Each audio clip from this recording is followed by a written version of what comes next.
All right, hey guys, Team Durable coming at you guys.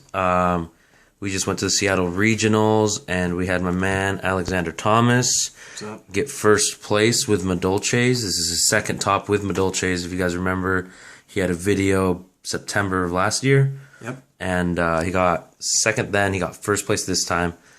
So let's get right into the deck. All right. Took Madolche's to regionals. Almost switched, but I love the deck, so I decided to just play it.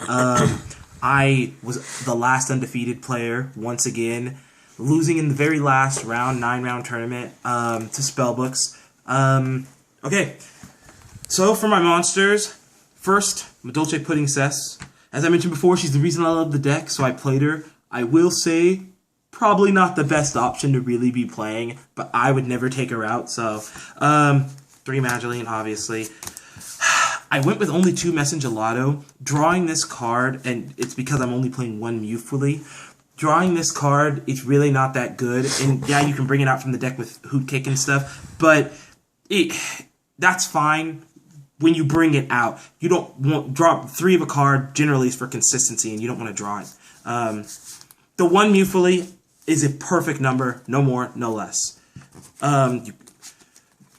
I went double Hoot Kicks instead of 3. Actually, what's Map?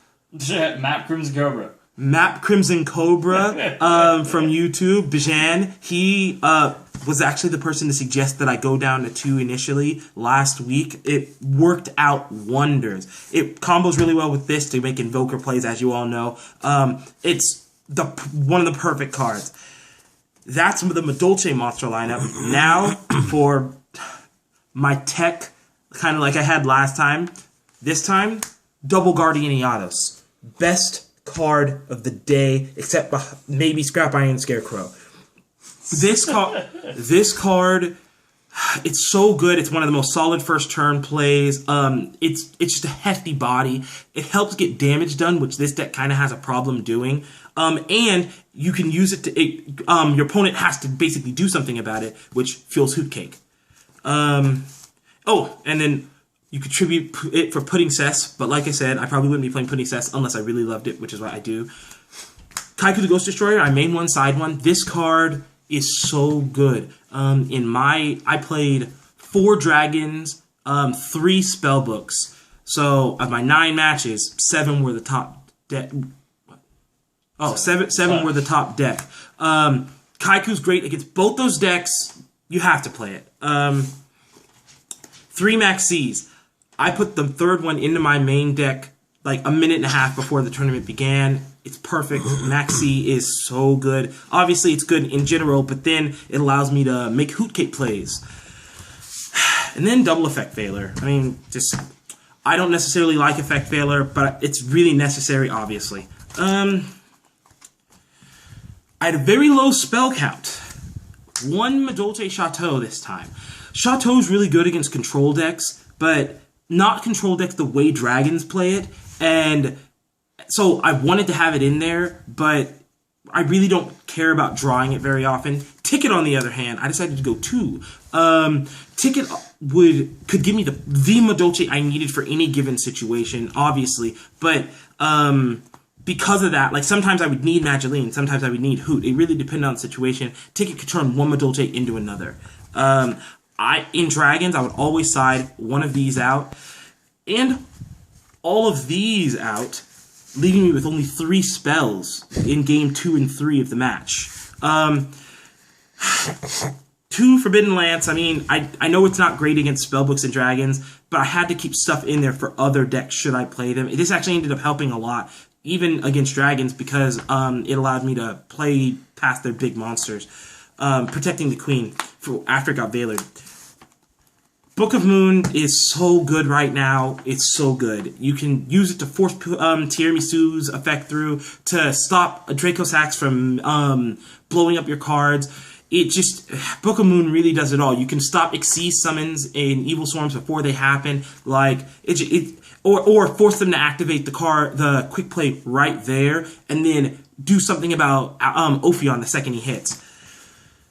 I went 2 Upstart Goblins. It was at 3. I went down to 2. I love Upstart Goblin. There was an article on, I think it was ARG, about Upstart Goblin giving your deck consistency. It's so true. It helps with get the cards you need to get. And it's an easy side out against like OP stuff like dragons. Traps, Solemn Judgment, obvious. Ultimate Offering, obvious. I went 1 Fiendish Chain. I mean, I really like Fiendish Chain against some decks and in some situations. I don't in others. People are dropping MSTs though, so I was like, I'll play 1. Once again, I got some hate for a lot of the tech I had last time, but teching really works. It throws people off. Scrap Iron Scarecrow, this card is so good. As I said before, it forces people to overextend, which is amazing. I want people to put more on board, not wall up cards in their hand. Scrap Iron Scarecrow with Guardian Eatos were like the 2 best tech of the day. I went 2 Madolche Knights over 3. I really wanted to side the 3rd, couldn't find room. This card in Hoot Cake, I mean, you have to play the cards right. You have to make sure to keep your graveyard empty when you're going to be making plays for Knights, or find ways to empty it if you're going to. But it's well worth it. This card is amazing against both dragons and spellbooks. It stops Valor.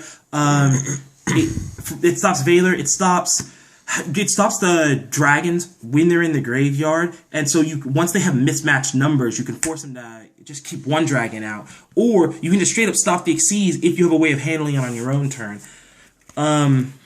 Double Bottomless, obvious. Card's too good. Mirror Force, I think this card is amazing.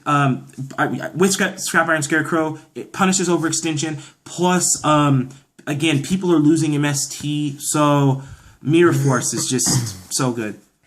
Compulse. One of the few regrets I have is that I didn't play a 3rd. This card does it all. This is like the card to beat dragons. If you want to beat a dragon player, play Compulsory Evacuation Device and goes in match. 2 Dark Bribes. I decided instead of Sentinel, Starlight Road, any of that stuff to stop Storm, Dark Bribe allowed me to play past other cards. Super Rejuvenation. The best play, hit Spellbook of Judgment. Because at that point, then they're just doing a regular turn. You could stop Storm, obviously, and then against trap-heavy decks, it stops them. The Queen can wreck their field if you can successfully get her on board. Just went 1 Torrential. I mean, it can help get my monsters in the grave, plus obviously it's really good. The play I loved the most of the day, I forced in the 8th round, the last undefeated guy. He summoned a bunch of dragons. I held my Torrential. I didn't play it. He read that I didn't have it, went into Obelisk, then brought 2 more, brought out the last dragon, and normal summoned a burner, thinking he was going to blow my field, and I Torrentialed. And the look of defeat on his face, great. That's for you, Chris Hintz. So, side deck. The side deck is really where games are won. Like I've been trying to tell everyone I know, obviously anyone good knows that. Meta Ion. I don't know if I'm saying that right. But Meta Ion, this card, it punishes overextension so well. And there's no downside to this card. They break through Skillet, I guess. But, I mean, that's like the only thing someone can do that is really going to bother it. And it can get rid of an established board. The answer to a Draco Sack. Next, Madolche Marble Maid. Against control decks, she is amazing. Unfortunately, this format, we really don't... I mean, those types of decks aren't really around. I'm not playing a bunch of Evil Swarms, Constellars, those types of decks, so she had to go to the side. It was saddening, because I really like to main her. I love this card. The second Kaiku the Ghost Destroyer. Wish I decided a 3rd. There's nothing else I can say about that. This card is great. Now, for what I wasn't playing, I'm sure some of you noticed Dark Hole, Monster Reborn, and Heavy Storm were missing from the deck. Only one actually was in my side deck, Heavy Storm. I chose not to play Monster Reborn or Dark Hole. Dark Hole, I've never really liked. If I remember correctly, I wasn't playing it last time I topped. I never play it. I think that card's mediocre at best. It's only good against people who overextend. So, Heavy Storm, on the other hand, it's great against... Heavy Storm, on the other hand, is great against heavy back row. But again, I wasn't expecting to see a lot of that. But I wasn't going to go into a tournament without having heavy storm anywhere. So I put one MST in the side. I kind of wish I hadn't. I mean, I think I sided it in once.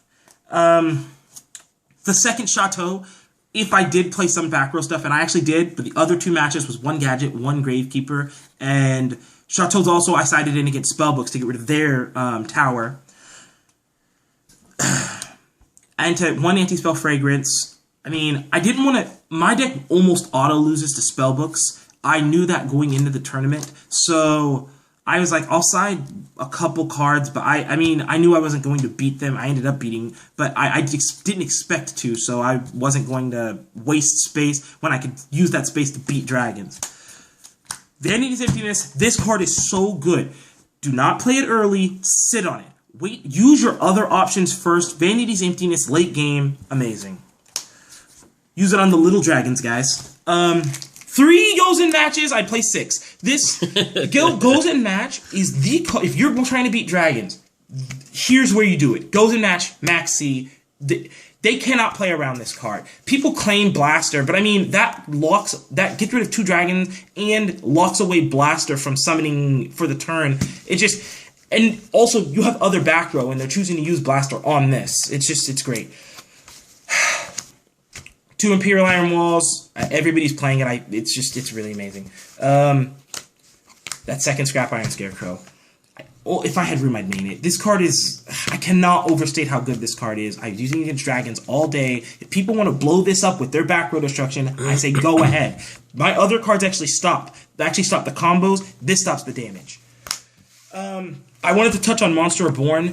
To anyone actually trying to play Madolches, do not play Monster Reborn. There's no... I mean, maybe in the TG version, they got second at the Nats. I'm not a fan of that version, although I respect the hell out of that guy. I mean, he was clearly good. That was a good deck for him. I personally don't like it.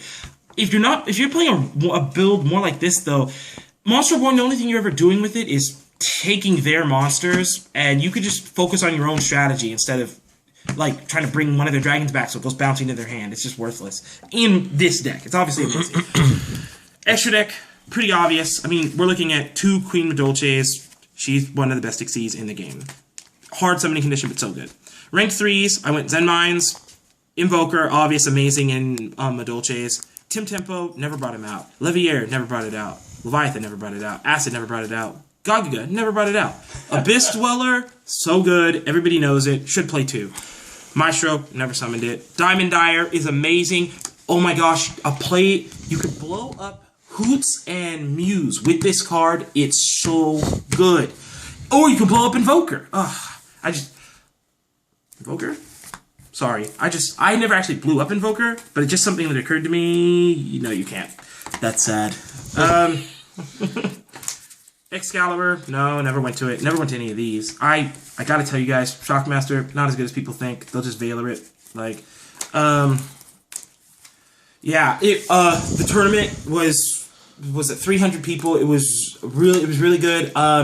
This deck destroys dragons. I mean, obviously someone probably couldn't build it exactly like mine, because it's like built for my playstyle. But decks, like if you're trying to play Madolches, using this as a template's really good if you want to beat dragons. But if you'll lose to Spellbooks. I'm just telling you right now, that deck is too good. So yeah, I want to give a shout out. I actually left my deck at the table at the end of the last round, and the guy who came in 9th, so I just want to give a shout out to him. He actually saw and returned to my deck. He's a super cool guy. I saw him at the top table the whole time. 9th with Frog Monarchs. Had to hurt, but really good. His name's Robert Hempel. He's a good guy. Team Durable, like I said, Map Crimson. Oh, like I said, Map Crimson Cobra. 117 Bajan. Yeah. We're Team Durable. We're like trying to get out there. This is it was a great day. Even if I hadn't topped, I love Madolches. I'm never gonna not play him. I think this deck is awesome. So yeah. Thanks a lot. Thanks a lot for watching, guys. Hope you enjoyed.